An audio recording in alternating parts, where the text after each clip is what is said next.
Monsieur le Président de la République, Madame la Ministre de la Santé, Monsieur le Premier ministre, cher Jean-Marc Ayrault, Mesdames et Messieurs les parlementaires, chers amis mutualistes, Monsieur le Président de la République, votre présence parmi nous, pour la deuxième fois depuis votre élection, est un double témoignage. D'abord, un témoignage de l'importance du rôle de la mutualité que vous aviez qualifiée à Nice d'institution de la République, de l'importance aussi de votre attachement personnel à la mutualité, auquel tous les congressistes réunis devant vous sont très sensibles. Vous avez, à Nice, fixé un cap, la généralisation de la complémentaire santé. Lutter contre les inégalités, lutter contre le renoncement aux soins, 2 fois plus important lorsque l'on est privé de mutuelle, impose que chacun mesure la portée de cette ambition et les conséquences qu'elle emporte. L'espoir, né à cette occasion, s'est teinté d'inquiétude. L'impatience est souvent source de déception. Nous n'y avons pas échappé. J'ai eu plusieurs fois l'occasion de vous en faire part, ainsi qu'au Premier ministre. Nous avons beaucoup échangé, beaucoup travaillé avec Madame la ministre de la Santé pour rechercher des solutions, parfois trouvées, parfois non. Mais je veux aujourd'hui me tourner vers l'avenir et vous dire la détermination, l'engagement de la mutualité française pour contribuer à la construction d'une nouvelle étape de notre système de protection sociale. Monsieur le Président, nous fêtons cette année les 70 ans de la sécurité sociale. Et si la Sécu, permettez-moi cette appellation familière et habituelle, demeure un symbole aussi fort, c'est parce qu'elle incarne, aux yeux des Français, l'universalité des droits sociaux, qu'elle incarne une dignité dont on ne mesure le prix que lorsque l'on en est privé, la dignité qui donne à tous la possibilité d'être soigné sans quémander, de ne plus ressentir la stigmatisation, l'humiliation parfois que subit celui que l'on désigne aux yeux des autres comme l'assisté. 1945 a été, pour la mutuelle, la reconnaissance et la généralisation de son engagement depuis le début du siècle pour protéger ses adhérents contre les aléas de la vie. Une extension, finalement, des principes que les mutuelles avaient mis en place sur une base volontaire.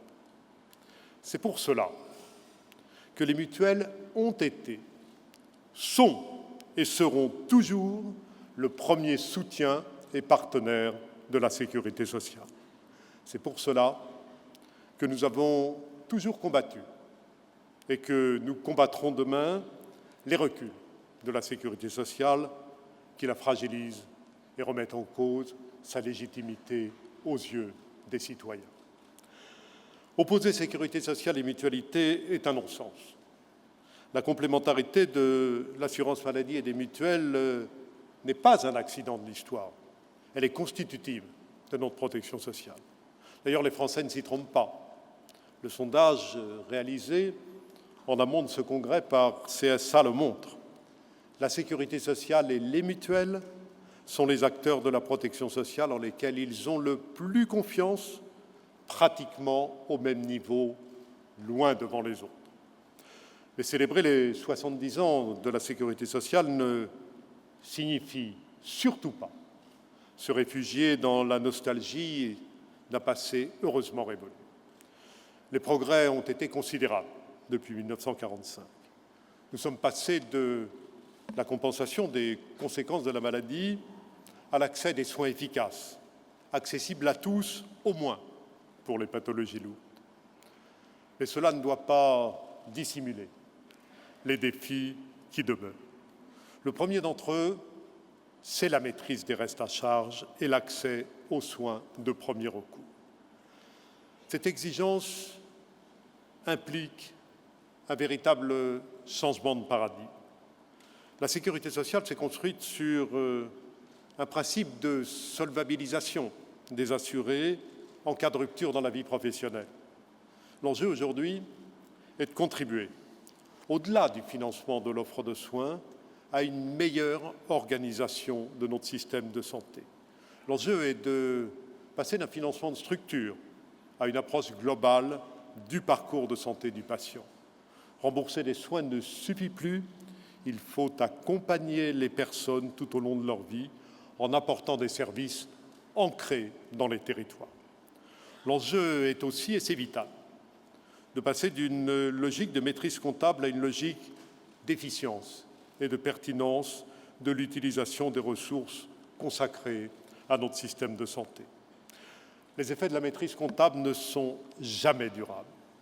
Le fatalisme devant les déficits se transforme peu à peu en une indifférence qui entretient le doute des plus jeunes sur l'avenir de nos dispositifs de protection sociale. Enfin, les obstacles financiers à l'accès aux soins demeurent. Et ce n'est pas en acceptant que le fossé se creuse entre les prix et les bases de remboursement que nous y répondrons. Il faut mettre fin à l'hypocrisie, excusez-moi ce mot un peu fort, de taux de remboursement qui n'ont plus aucune réalité, comme pour l'optique ou les prothèses dentaires, mais de plus en plus aussi pour les honoraires médicaux. Il faut maîtriser les restes à charge, passer d'une égalité de droit à une égalité de fait. Malgré les efforts accomplis, notables, dans le contrat d'accès aux soins, les résultats obtenus sont parfois annulés par les excès observés en dehors. La politique conventionnelle connaît ses limites. La Cour des comptes s'en est récemment émue. Notre système de santé doit s'éloigner d'un pilotage trop centralisé, poussant parfois au conformisme, pour davantage s'ouvrir au pluralisme des interventions, à la créativité des solutions, à la diversité des réponses, en un mot, à l'innovation. Peut-on imaginer, par exemple, répondre aux défis de la santé bucco-dentaire des personnes âgées et dépendantes sans une mobilisation, sans une implication des EHPAD, de leur personnel et des chirurgiens dentistes, comme nous le faisons en Bourgogne ou ailleurs, en utilisant notre savoir-faire tant dans la gestion des établissements pour personnes âgées que dans celle des centres dentaires. Les solutions émergent toujours de la collaboration entre les structures, mais plus encore de celle entre les hommes, entre les professionnels de santé eux-mêmes. Est-il raisonnable de différer plus longtemps le débat sur le cadre des relations entre professionnels de santé et mutuelles? Certes, la loi Leroux a été adoptée.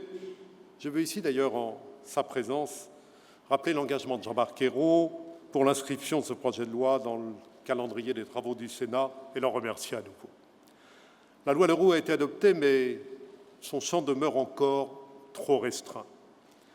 Les conventions qui existaient avant mars 2010 pour maîtriser les dépassements d'honoraires et mieux prendre en charge ce qui faisait l'objet d'un accord ne sont plus possibles aujourd'hui, pénalisant ainsi les assurés sociaux comme les médecins.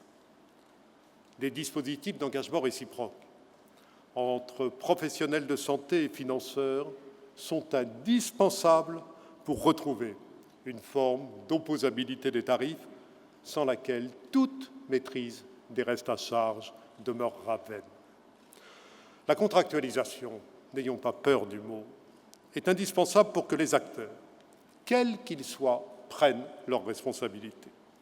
On ne peut à la fois déplorer que la loi ou le règlement prennent trop souvent le pas sur le dialogue ou la contractualisation et ne pas prendre nos responsabilités. La loi ne devrait se substituer à l'engagement des acteurs que lorsque celui-ci fait défaut. Les défis, les enjeux que je viens de rappeler ne pourront être relevés sans un climat de confiance, fondé sur l'existence de marge de manœuvre, l'autonomie nécessaire à l'exercice de la responsabilité. Nous n'attendrons pas tout des pouvoirs publics ou d'une nouvelle articulation avec l'assurance maladie, plus respectueuse des spécificités et légitimités de chacun. Nous revendiquons aussi une plus grande marge de manœuvre. C'est à la fois l'intérêt des patients et celui des professionnels, probablement celui aussi de l'équilibre des comptes publics. Sortons des postures, des combats d'arrière-garde, osons le pragmatisme et acceptons que les résultats soient juges de notre action. La mutualité est plus que jamais porteuse de cette ambition réformatrice, refondatrice, et entend prendre toute sa place dans la construction de la protection sociale de demain. Nous ne sommes détenteurs d'aucune vérité. C'est l'engagement de nos mutuelles, c'est notre histoire, nos réalisations, et pas seulement dans nos activités d'assureurs, c'est notre présence dans les territoires, c'est notre connaissance profonde, concrète, intime, pour reprendre un mot employé par Johanna Roland hier, des problématiques sanitaires et sociales qui me permettent de m'exprimer ainsi. Les défis que je viens de rappeler sont ceux de notre société, de l'ensemble des acteurs, des structures de soins et d'accompagnement, des collectivités territoriales, des collectivités publiques, des élus, des professionnels de santé, des usagers, mais ce sont aussi les défis de nos entreprises et de leurs militants.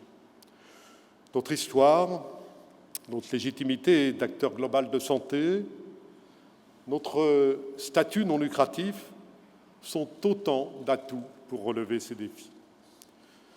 Une loi de reconnaissance de l'économie sociale et solidaire vient d'être votée. La mutualité est une composante essentielle de l'économie sociale, mais elle a besoin, comme l'ensemble de ce secteur, d'un modèle économique soutenable et d'un modèle juridique adapté aux évolutions de la société.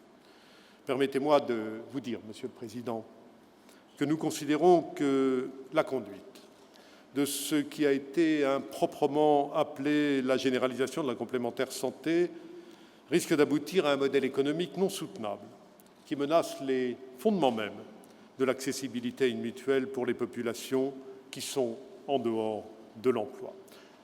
Vous avez à Nice tracé la voie. La généralisation de la complémentaire santé suppose deux réformes. D'une part, la refonte des contrats solidaires et responsables, d'autre part, une réforme de la fiscalité applicable aux organismes complémentaires. La refonte des contrats solidaires et responsables a eu lieu. Nous nous en félicitons et sommes heureux de constater qu'à cette occasion a prévalu une conception non consumériste de la couverture complémentaire, même si le niveau des plafonds retenus n'est pas celui que nous souhaitions. La réforme de la fiscalité n'a pas eu lieu. Ne nous méprenons pas sur mon propos. Nous connaissons la situation des finances publiques. Nous ne sommes pas dans une posture anti-impôt, dans une sorte de populisme, de poujadisme renaissant. Notre mouvement est trop attaché au principe de solidarité et de redistribution pour s'associer en aucune façon au discours qui sape la légitimité des prélèvements obligatoires. Bien sûr, la modulation des taux de la TSCA pour renforcer l'incitation des contrats responsables a été réalisée, mais en augmentant la taxation des contrats non responsables sans alléger celle des contrats vertueux. Malheureusement, la réflexion d'ensemble a été différée, puisque le rapport que le gouvernement devait remettre au Parlement en septembre dernier, rapport prévu par l'article 2 de la loi sur la sécurisation de l'emploi, la loi du 13 juin 2013, n'a pas été remis. Il portait, je cite, sur les aides directes et indirectes accordées au financement de la complémentaire santé, ainsi que sur une refonte de la fiscalité appliquée aux contrats dans la perspective de la généralisation de la complémentaire santé. Regardons cette fiscalité en face. Elle n'est ni juste, ni équitable, ni efficace. Deux exemples. En raison du manque d'équilibre des dispositifs fiscaux, le coût moyen d'un contrat santé peut être multiplié par 3,5 en moyenne pour une personne atteignant l'âge de la retraite. Pour un chômeur de longue durée, une mutuelle représente en moyenne un coût 2,4 fois supérieur à celle d'un salarié. Plus on a besoin d'une complémentaire, plus on paie de taxes. Le financement des filets de sécurité par les seuls organismes complémentaires aboutit finalement à ce que ceux qui y contribuent aujourd'hui en bénéficieront demain, du fait même que cette contribution alourdit leur charge. Cette situation nourrit le développement des filets de sécurité. Il faut mettre fin à ce cercle vicieux. Dans le même temps, la mise en concurrence des organismes complémentaires dans le cadre de l'aide à la complémentaire santé aboutit à une guerre des prix dont les effets sur la mutualisation et donc sur la solidarité se feront sentir tôt ou tard.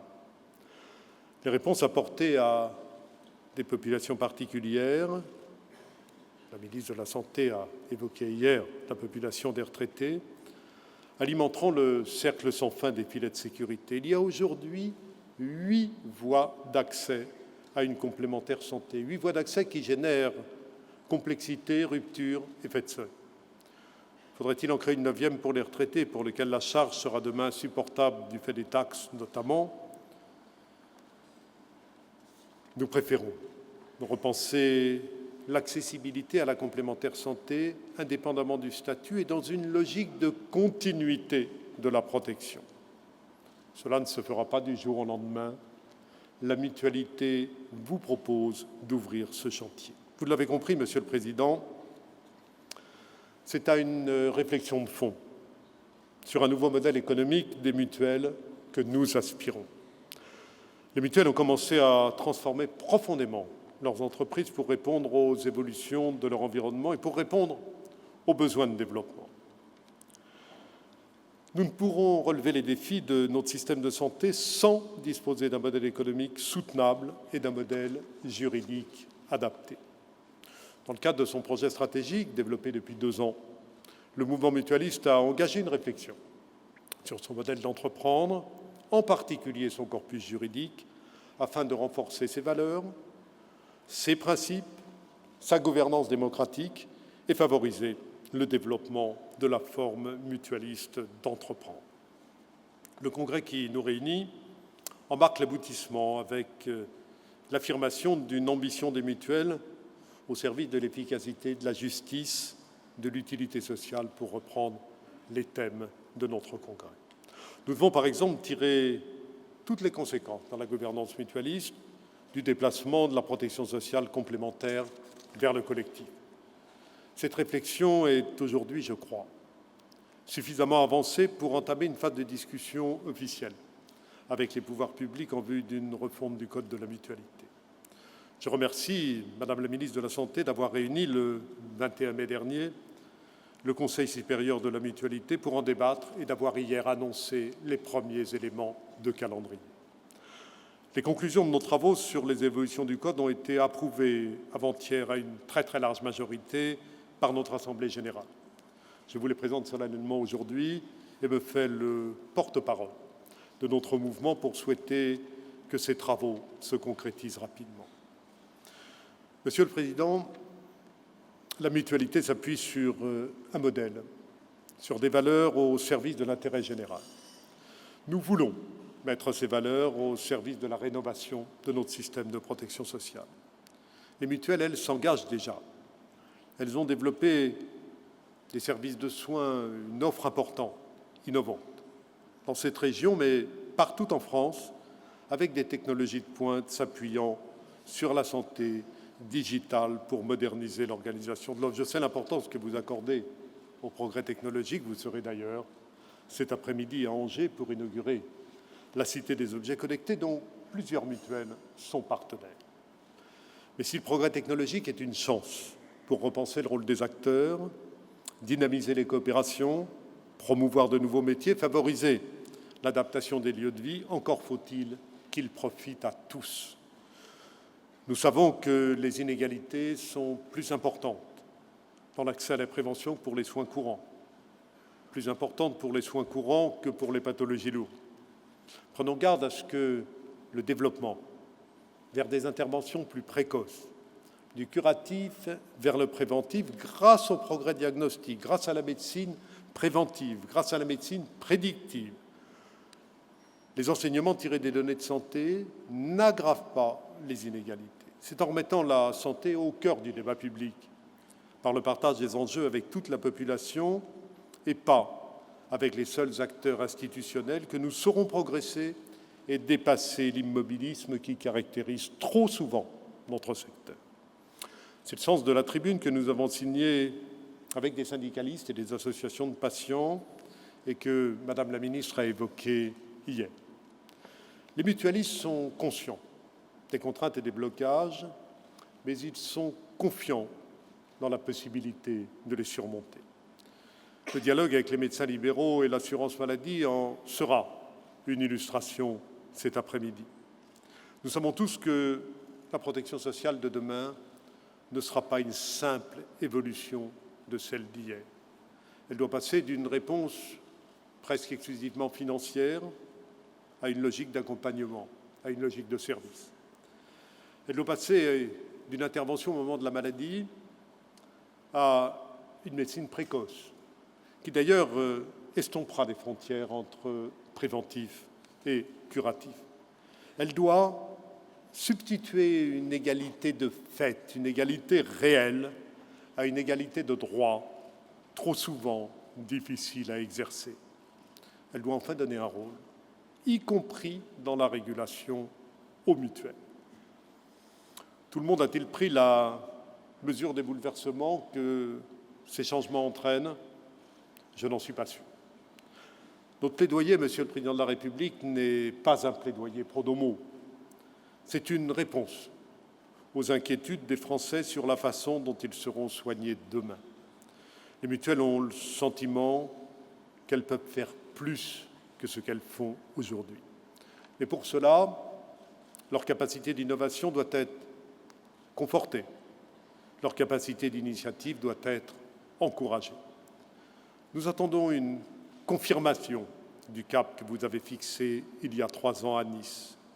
Pour l'atteindre, les pouvoirs publics doivent favoriser le dialogue entre les acteurs, créer les conditions du débat public, permettre à chacun d'exercer ses responsabilités en lui faisant confiance. C'est le seul moyen de libérer les énergies. La mutualité est parfois impatiente, peut-être trop, je vous l'ai dit tout à l'heure, mais elle est aussi impatiente de pouvoir contribuer à la généralisation de la complémentaire santé. Elle est impatiente de pouvoir s'engager dans un tel projet.